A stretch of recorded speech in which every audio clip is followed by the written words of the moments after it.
fellow members of the Weirdness. This is Anthony A-Log Legato live at the New York Comic-Con, Day 4, and I'm here with a representative of the upcoming 2D fighting game Skullgirls. Would you like to introduce yourself? Hi, I'm Peter Bartholow. I'm a community manager and designer at Reverge Labs. Alright, so can you tell us a little bit more about Skullgirls? Skullgirls, obviously a new 2D fighter, like you said. Lead designer is Mike Z, who's a tournament fighter, and basically, he kind of wanted to take the core of Marvel vs. Capcom 2 and build on it and turn it into a competitive experience. Basically make a game that's as fun as Marvel vs. Capcom 2, but actually tournament worthy. Right, and basically, can you tell us about the artist behind it, Alex Ahad? Yeah, Alex Ahad is the creative director of the game. He's known as 08 on the internet and has a pretty big deviant art following. He's a professionally trained animator and artist, and has done a lot of comics and stuff like that. He created the characters. He's been working on them for going on 10 years now, and since he was in high school, and yeah. So basically, this is the longest development time for a fighting game ever. I don't know if I'd go that far. I mean, one guy drawing characters is a little bit different than development, but yeah. Right. You originally planned for a late 2011 release, but you decided on a 2012 release. How so? Basically, we just needed a little extra time. We've been adding a lot of features to the game, based on taking it around to conventions and things and getting fan feedback.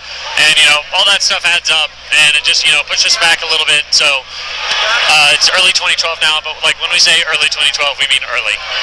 Somewhere around January or February, I presume. Yeah, I mean, early 2012. Right. Can you tell us about the story of this game? The story is that it takes place in a fantasy world. There's an artifact called the Skull Heart, and every 7 years or so, it grants a wish to a young woman. And but if their heart isn't pure, it twists their wish and turns them into a monster known as the Skullgirl. It has kind of an ironic sensibility. So if you wish for peace, and for a war to end, it will turn you into a monster that all the sides in the war have to defeat in order, if they're going to survive. Thus, kind of bringing about peace, but not in the way you really intended. Right. And Skullgirls has a lot of interesting characters. Can you tell me about each of them, like Philia? Philia's a Rushdown character. She's got a parasite named Samson on her head. She doesn't have any memories anymore. So she's really good at combos, and doesn't have a lot of special moves, but she's a really good, combo sort of character. Right. And Cerebella? Cerebella is a grappler. Mike Z is known for playing grapplers like Zangief and Tager and Potemkin, and so he kind of wanted to design the ultimate grappler, and just based on fan feedback, it seems like he's succeeded. She's really versatile and flexible, and has a lot of awesome command throws at her disposal.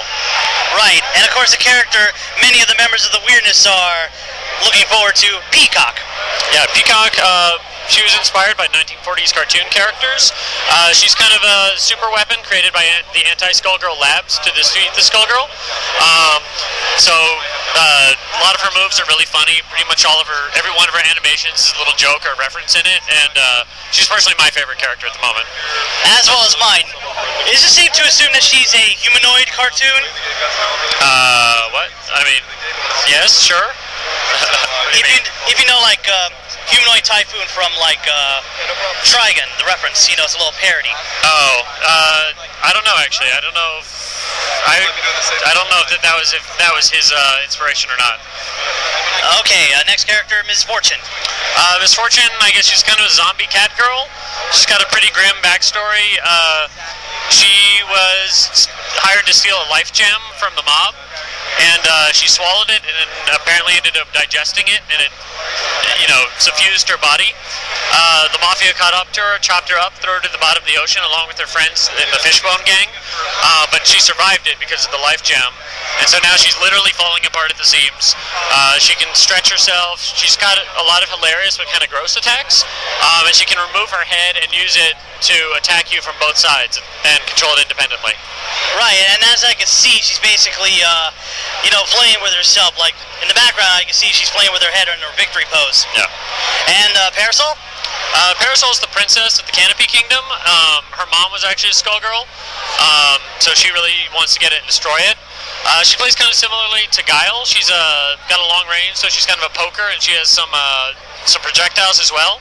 She can also call on her troops, the Black Egrets, to help her out. So, like, for example, one of them is like a bodyguard who will jump in front of her and take any bullets that might be coming towards her. Right, and screaming, "No!" Yeah. And of course, the recently announced character Painwheel, appropriate because it's October and Halloween is coming up. Yeah, Painwheel, we haven't shown her yet, but I mean, we can say that she's kind of a aerial dominance character. She might play a little like Sentinel, but she's kind of more of a Silent Hill monster kind of thing, rather than the other sort of character types we have. So while Misfortune is kind of funny gross, she's going to be sort of brutal gross. Right, and since Painwheel is a part of the Anti-Skullgirls labs, would she be considered Peacock's cousin? Yes and no. There are actually multiple Anti-Skullgirls labs. Peacock comes from Lab 8, and Painwheel comes from Lab 0, which was kind of like the rogue lab. I see. And of course, I can see basically you got a lot of talented animators helping you out. One of them I know that I'm an acquaintance with is Kerberper, Chris Niosi. How did you get your animators to help you guys out on this? I mean, we basically just put out a pretty wide net. Tried to get all the best animators we could. Basically anybody online or anywhere can take our animation test, and if they pass it, they will, we'll throw them some work. Right. So basically, we have 6 characters and 6 characters down, 2 more to go. But what about the bosses? We're not ready to talk about that stuff yet. All right. My lips are sealed. So anything else? I'm just basically trying to figure out how far will the popularity go for Skullgirls, in your opinion? I really don't know. I mean, we're a small indie studio. We're making very much the game we want to make. We haven't really thought about it in terms of marketing and demographics. That's up to, Autumn Games and stuff like that. But, I mean, we think it's going to be pretty successful. We've had a pretty amazing turnout at New York Comic Con.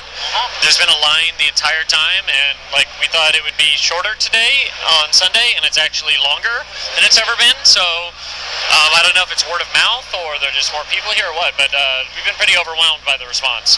Well, if you think about it, this is one of the more creative games to come out anywhere. Too bad it's not on a console. Why is it download only? I'm curious to know. Well, I mean, it is download only, but it's on consoles. It's coming to PlayStation 3 and Xbox 360 as a downloadable game. We'll probably be doing a PC release a little bit later too, but really, download is a pretty cool space because you can, get the game in front of a lot of people, and especially for a fighting game, which you play online, it makes sense to sell it online. That also lets us do a lot of things that they're afraid to do with disc-based games, like, say, offer free updates and balance patches and things like that. That, for a Capcom game, for example, if they have a broken game, you might have to wait a year and buy the Super Skullgirls or whatever, but we're not going to be doing that. We'll just, patch it in, when we can. Yeah, I'm guessing we'll just see Skullgirls 2 and no Super Skullgirls 2 or Super Skullgirls 2 Turbo Edition. Yeah, I mean, right now, we don't really know what the future is going to bring. We're just trying to get the game done. There will be DLC characters, and we'll probably release DLC characters as long as our publisher, is paying us to make them. But, yeah. Right, and I also just want to let you know, as of before my Halloween shows, of course, Peacock's stage music, the Anti-Skullgirls Labs, is currently the 8th most requested song on the Whacked Out 40, my countdown show for A-Log on the Airwaves. So, you think you basically wanted to stay at number 8, or do you want it to go higher for you guys? I don't know. 8 seems pretty awesome for, a track from a random video game. It's not even out yet, so...